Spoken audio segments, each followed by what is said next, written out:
what we call good grade A office space.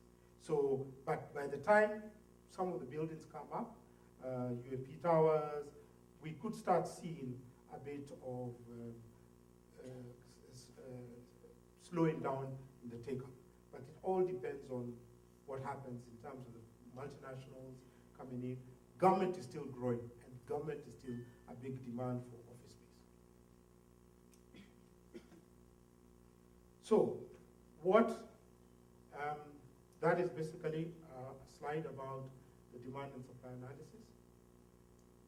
So what has this led to?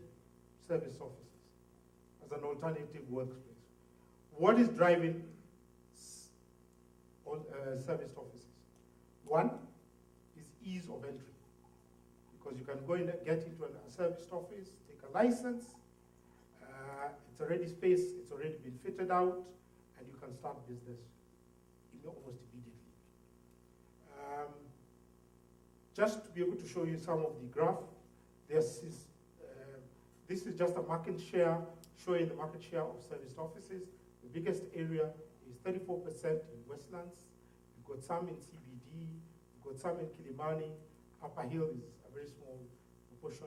But obviously, it seems that Westlands is still the preferred destination for serviced offices. The 61% is international service providers, 39% is local service providers. The tenants, 80% are mainly international, UK and US based. Price range for a per workstation is anything between USD 750 to USD 900 per workstation per month. Most of the companies, when they're taking up office space, they look at what they look for is location. Location is one of the most important items to them. The costing for serviced offices is basically you get a license agreement, you get some workstations, and then you have to pay extra for the parking, business, printing, photocopying, meeting rooms. Service office is actually a very lucrative business for the current providers in the market. However, some of them can be able to tailor their services to you. What are serviced offices being used for? Mainly, custom managed offices is the biggest percentage. What do they offer? The services, disaster recovery, membership programs, video conferencing, business advisory. These are the services that most of these service offices offer. And who are taking, what are the major activities in these service offices? You will see mostly new business ventures is the highest, because these new business ventures, before they are able to determine exact amount of office space they want to, they will actually go into a serviced office, and then they will then take a long lease. And those are just a spread of what are the major activities that are taking place in the service offices. The major players in the service offices are Regis International, ESPC, Landmark Virtual Offices, Horizon, Cresta International Lifehouse. So they've got so far about 10, and we can see them growing even bigger. And we've seen even Regis has got now two centers. They opened in a third one in Gigiri, will be opening another fourth one in Westlands. And they're doing very well. They've got 100% occupancy. So that is the alternative workplace that has been provided. As I mentioned, it is because you can have a minimum license term of 6 months. And why is a license better than a lease? Is that a license can allow you to easily exit out of the premises. However, the pros and cons of having a license or lease, I'd have to tell you, it's a bit detailed, and I don't want to go into the details, but there is actually the difference why you have a license and a lease. Some businesses can opt to start under a serviced office and take a license, but eventually they have to take a lease for a premises, and that is because of various regulatory requirements. People like banks, major financial institutions, insurance companies, before they go and get their license, they also have to produce a lease, that they actually have a lease on their premises. So they'll show that they've got a 5 years 1 month or license. I'm not going to go into details of the rationale for alternatives, but this is something that you'll be able to get into your pack that you'll get. And that's why you see the growth of service centers, service offices is grown in Kenya, but it is not as big in other countries. In Kigali, in Kampala, you have ESBC in two premises. Dar es Salaam, there's ESB and Regis. In Kigali, there's only Regis.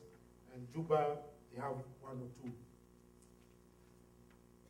So what are going to be the major challenges in Kenya with regard to commercial office growth?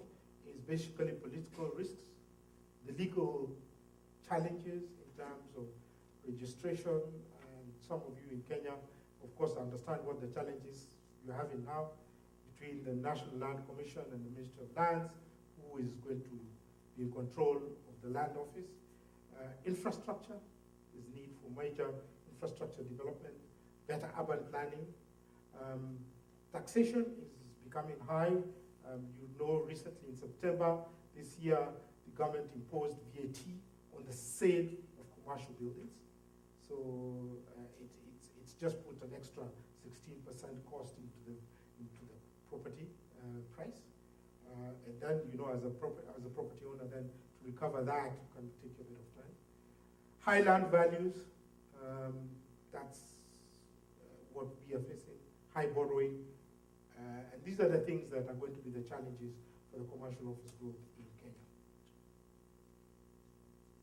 The future outlook in commercial office in Kenya is going to be air transport, the growth of the airport, REITs regulations, the high-speed standard gauge railway line from Mombasa to Nairobi, decentralized nodes, the regional expansion, counties expansion, low-budget airline. Those are things that are going to affect the commercial office growth, and obviously the roads, the railways, power generation. Next thing we've talked is what about grading? How do offices are graded? Actually, I had a very interesting chat with somebody from the overseas, and he asked me, so how do you grade the buildings in Nairobi? And all of you know what is grade A. Rather, not everyone knows what grade A and grade B building is. I'm also not sure what grade A and grade B building is. Actually, I've read it, but then somebody asked me, so what is a grade A building in Nairobi, and what is the grade B building? And I usually tell them, please don't ask me so many questions. What I tell you is grade A is grade A, and what's grade B is grade B. If we start going into these details, there's no grade A building in Nairobi. But basically, what we look for, and this is what the corporates look for: high-speed modern lifts, good security. Security is a very important issue. Now, access, CCTV. What services are there in the building, in the immediate vicinity? Some of the corporates now don't want to have the offices in a shopping center or close to a shopping center. These are some of the things we are facing. How the lobby is arranged, at attraction, flexible partitioning, backup. You've got to have 100% backup in Kenya. Double glazed windows, anti-glare, sufficient lighting, disabled friendly. The building has got to be disabled friendly and effective AC. So we get a long checklist of what we do, and we are trying to work with local developers to make sure they create buildings that are attractive to international investors. But there's one final criteria which they never taught us in real estate school. The CEO makes the decision because of where he lives. And he will tell you, when I was letting Ramtula, that was about 15 years ago, I went and I met the CFO. And he told me, do you know why I'm not going to come to Ramtula Towers? I said, no. He says, young man, there are 5 roundabouts from my house to Upper Hill. You know, I'd never counted them. And actually, there were 5, but now there are 4. And I said, this guy really is traumatized about roundabouts. Eh? And it is traumatizing, these roundabouts, because if you drive in Nairobi, going through the roundabouts, the lights are working, But the policeman is on his phone and he's telling you go, and you can see it's red, and you just know that what's right. But that's how it is driving in Nairobi. So we go through all these gradings, we go with all this, and that is why Westlands is growing. Because most of the bosses live in Runda, Kihingo, and they say the rest of the people will make it. So we can have a textbook approach to office location, but sometimes something is. So what is, in conclusion, what we are doing is that all the countries that we have mentioned in East Africa, we are going to experience growth because either through the various industries, telecoms, banking, mineral resources, government, professional services. And we're also starting to see growth of clients moving from much older buildings into newer buildings. I gave you the, I told you the story of about PwC. It has taken them 12 years to move to the leafy suburbs of Westlands. They started on Koinange Street. So you can imagine how far they have moved, and I'm sure all of you know what Koinange Street is all about. Road expansion is going to obviously, expected to ease the traffic situation. And the private sector, GDP growth, these are the things that are going to spur commercial office growth in Kenya, and generally in the whole East African region. Now, just in conclusion, I'll just tell you a bit about myself. Our company called Axis Real Estate. We've been in business since 1998. I'm the CEO and one of the founding directors and shareholders. We have 26 members of staff, 14 fee earners, and we do commercial broking, residential, development construction management, valuation and advisory, and property management.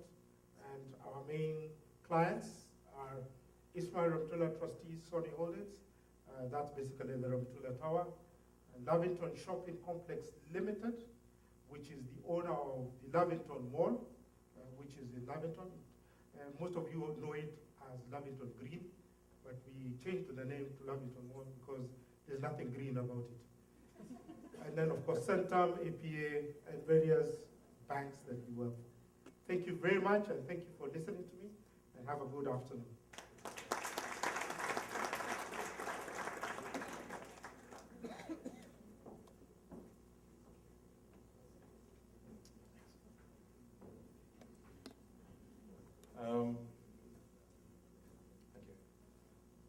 VG, who I was in school with, by the way, but literally 13 years have passed, assumes everyone here knows what Koinange Street is. And obviously not everyone knows what Koinange Street is. And I will not tell you what Koinange Street is all about. It's very nice and polite by day. It's got nice office buildings, there's restaurants and other stuff. And then the sun goes down and Koinange Street changes. That's Koinange Street for you. Now, moving swiftly on to the next panel, and this one is very personal to me, so be prepared if people are coming up. Frank, please guys. And we finally